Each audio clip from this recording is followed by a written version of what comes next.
여러분 안녕하십니까? 최석태입니다. 여러분, 오늘은 크리스마스 이브입니다. 하늘에는 영광, 땅에는 평화가 깃들어야 할 크리스마스 이브입니다. 그런데 지금 여의도 국회의사당에는 여야 간 대치가 절정을 이루고 있습니다. 왜 이런 현상이 펼쳐지고 있습니까? 이것은 집권 여당인 민주당 그리고 군소 정당들이 야합을 해서 자기 뜻대로 어떤 목적을 이루고자 하기 때문입니다. 이래서 되겠습니까? 그런데 이런 야합에 문희상 국회의장은 국회의장으로서의 체면이라든지 국회의장으로서의 여러 가지 자기가 할 도리를 지키지 않고 있는 것입니다. 여당 측에 유리하도록 오히려 솔선수범하고 있는 그런 상황입니다. 이것은 앞으로 역사의 수치가 될 것입니다. 그리고 자기를 뽑아준 지역구뿐만 아니고 대한민국의 수치가 될 것이라는 생각입니다. 지금 국회, 지금 이 시각에도 여야 국회의원들이 단상에 올라가서 3시간, 4시간 이상 계속 발언을 이어나가고 있습니다. 이른바 필리버스터라는 것입니다. 이것은 합법적 의사 진행 방해, 이렇게 해석을 할 수가 있겠습니다. 그런데 보통 필리버스터는 야당에서, 소수 야당에서 어떤 사항을 이루기 위해서 채택하는 그런 방법입니다.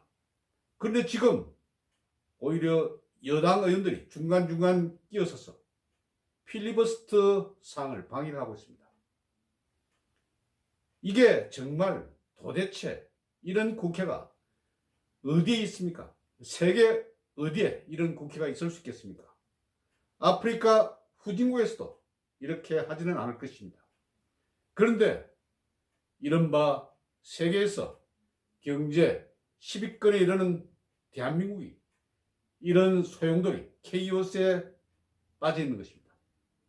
지금 왜 이런 일이 벌어지고 있습니까? 선거법, 연동형 선거법 개정, 그리고 지금 민주당 정부에서 행하려고 하고 있는 공수처법 설치, 이런 것을 이루기 위해서 지금 이런 짓을 펼치고 있는 것이 아닙니까? 선거법만 하더라도 그렇습니다. 이 선거법 막장 아닙니까? 저는 그렇게 생각합니다. 완전 누더기가 되고 말았습니다. 괴물이 되고 말았습니다. 구체적인 사항은 벌써 언론에서 또 상당수 유튜브에서 지적을 했기 때문에 제가 일일이 이야기하지는 않겠습니다. 그런데 현행 선거법이 누가 만든 것입니까? 바로 민주당에서 만든 선거법입니다. 그런데 자기가 만들었던, 관여했던 이 선거법을 완전히 누더기로 만들고 있는 것이 누굽니까? 민주당과 그리고 4+1이라고 칭하는 군소 정당들, 한석이라도 자기에게 유리하게 하기 위해서 정말 누더기로 만들고 있는 것이 아닙니까? 이 막장 선거제 한번 설명을 해보십시오. 정확하게 한번 설명을 해보십시오. 정말 기가 찹니다. 이전 1812년에 매사추세츠에서 게리라는 주지사가 자기에게 유리하게 선거구 획정을 했습니다. 이것을 통치해서 게리맨딩이라고 합니다. 이 게리 지사는 자기 잘못으로 인해서 전 세계 국가에서 게리맨더링, 이것은 선거구 조작이라는 그런 비난을 받고 있는 것입니다. 지금 민주당과 4+1이라는 아주 이상한 조직, 우리 대한민국을 세계 역사에 있어서 이상한 선거 제도를 만든 그런 장본인이다, 이런 지적을 받을 수 있는 상황까지 이르렀습니다. 이게 도대체 뭡니까? 실제 관여하는 국회의원도 제대로 설명하지 못합니다. 단지 국민들은 요구를 하는 것이 비례대표제를 줄여라, 이렇게 요구를 하고 있지 않습니까? 그런데 그 비례대표에 이익을 얻겠다고 날뛰는 것이 지금 현행 고치고자 하는 연동형 비례대표 선거제가 아니고 무엇입니까? 한번 제대로 설명해 보십시오. 이것이 국민을 위한 것입니까? 아니면 자기 정당 그리고 여기 협상에 뛰어들었던 개개인의 사리 사욕을 위한 것입니까? 국민을 위한 것이 맞습니까? 국민을 위한 것이라면 한번 설명을 해 보십시오. 민주당 그리고 군소정당들, 제가 일일이 이 정당 이름을 밝히지 않겠습니다. 그런데 여기 참여했던 한 국회의원은 자기 선거구가 없어지지 않을까, 이것을 두려워해서 자기 목적을 이루고자 또 누더기로 만들었다는 그런 평가도 있습니다. 그리고 문희상 국회의장은 도대체 뭘 하는 사람입니까?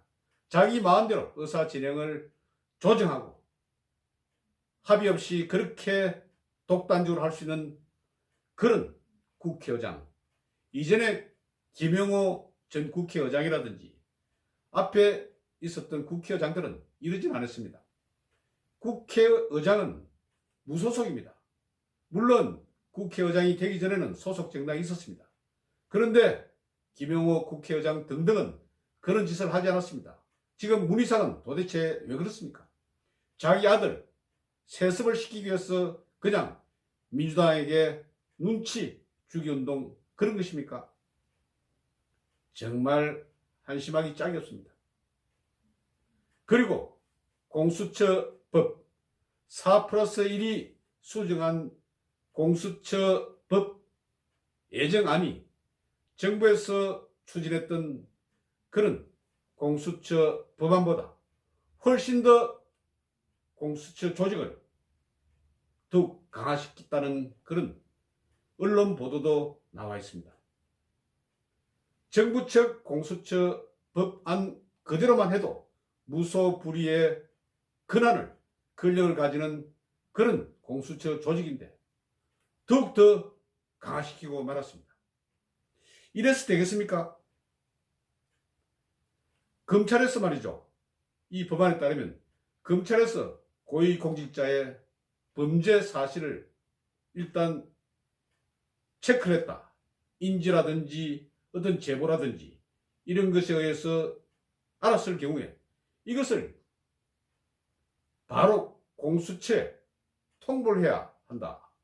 무조건 의무적으로 통보를 해야 한다. 그러니까 검찰에서 자의적으로 수사를 개시할 수 없도록 이렇게 하고 있다. 이것이 지금 강화된 공수처 법안이라고 합니다.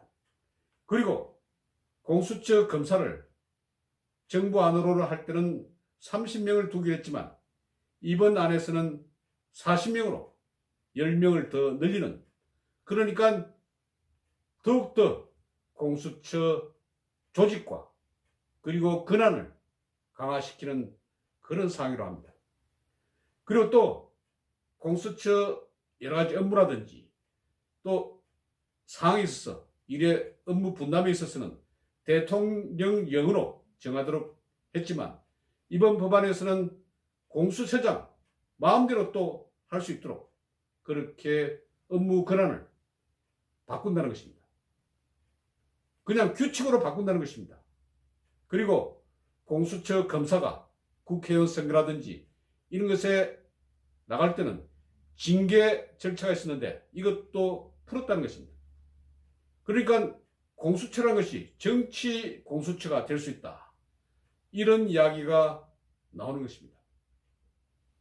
지금 공수처가 얼마나 문제가 많은 그런 옥상옥 그리고 무소불위 이런 권한을 가진 조직, 이런 것 때문에 문제가 많다, 검찰의 힘을 빼버리기 위한 그런 상이다. 그리고 기소를 하기 위한 통제할 수 있는 그런 기구도 지금 삭제시키고 있는 그런 상이다. 그래서 정말 이번 공수처 법안이 통과될 경우에 앞으로 우리나라가 어떻게 될 것인가? 공수처 법이라고 하면 저는 이런 생각이 듭니다. 광견병 있지 않습니까? 공수병이라고 합니다.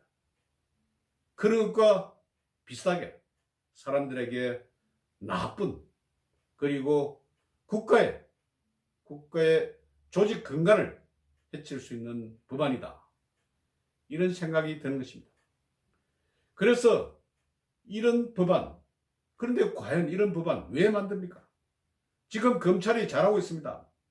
검찰이 살아있는 권력에 대해서 재단을 하고 있습니다. 전 법무장관에 대해서도 샅샅이 그 범죄 혐의를 체크해서 기소를 하고자 하고 있습니다. 그래서 조국 전 법무장관 구속영장이 청구되지 않았습니까? 이렇게 잘하고 있는 검찰에 대해서 왜 자꾸 그 힘을 쪼개 없애고 공수처로 대체를 하고자 하는 것인지 그 이유를 알 수 없습니다. 그것은 문재인이 이후에 정권이 바뀐 후에 자신의 후환을 걱정해서 이렇게 만드는 것이 아닌지 이렇게 의심하는 사람들도 많습니다. 지금 민주당과 그리고 그 쫄비라고 할 수 있는 4+1 이런 조직들이 나라를 망치고 있는 것입니다. 선거제도도 엉터리로 만들고 있습니다. 아무런 나아질 그런 건덕지가 없는 법에 모든 것을 신경을 쏟고 있는 것입니다. 지금 이 시간도 여야 의원들이 자기 주장을 내세우고 있습니다. 그런데 왜 여당 측 의원들이 여기에 또 끼어서 그 본질적인 것을 훼손시키고 있는 건지, 이것은 정부 여당이라는 것이 정말 엉망으로 만들고 있다. 지금 나라 경제는 엉망 아닙니까? 이런 상황에서 밉상스럽게 이런 식으로 대처한다는 것은 우리 국민을 깔보는 것입니다. 그래서 저는 이런 선거법이라든지 공수처 법이 통과된다고 하더라도 다음 4월 총선에서 완전히 민주당과 그 일당들을 배제를 시키면 다시 복원시킬 수 있다. 좋은 것은 이런 공수처 법안이라든지 선거법을 막으면 좋겠지만 실제 상에서 현재 역부족인 그런 상태입니다. 의인이 나타나지 않는 이상, 그리고 4+1에 있는 가담된 그런 국회의원들 중에서 정신이 확 바뀌어서 국민을 위하고자 하는 그런 마음이 생겨서 자기 의사를 바꾸지 않는 한 통과될 것은 자명할 수도 있습니다. 그래서 우리 국민들은 다음 4월 총선에서 완전히 민주당과 그 꼬봉들을 배제시키는 그런 총선 전략을 짜야 한다. 그리고 지금 자유한국당에서도 비례한국당이라든지 또는 비례자유한국당이라든지 연동형 비례대표제의 여러 가지 허점이라든지 이런 문제점을 확 잡아서 국회의 수를 더 늘리는 그런 묘수를 짜서 여기에 적극 대응하길 바란다. 이렇게 기대를 하는 것입니다. 여러분, 크리스마스 이브가 굉장히 슬프고 가슴이 아픈 그런 통탄의 크리스마스 이브가 되고 있습니다. 문재인 정부는 정말 우리 대한민국에 있어서는 안 될 그런 사람이 아닌가, 또 그런 정부 구조가 아닌가, 그런 생각을 저는 확실히 합니다. 여러분, 두서없이 말씀드렸습니다. 경청해 주셔서 대단히 고맙습니다. 안녕히 계십시오.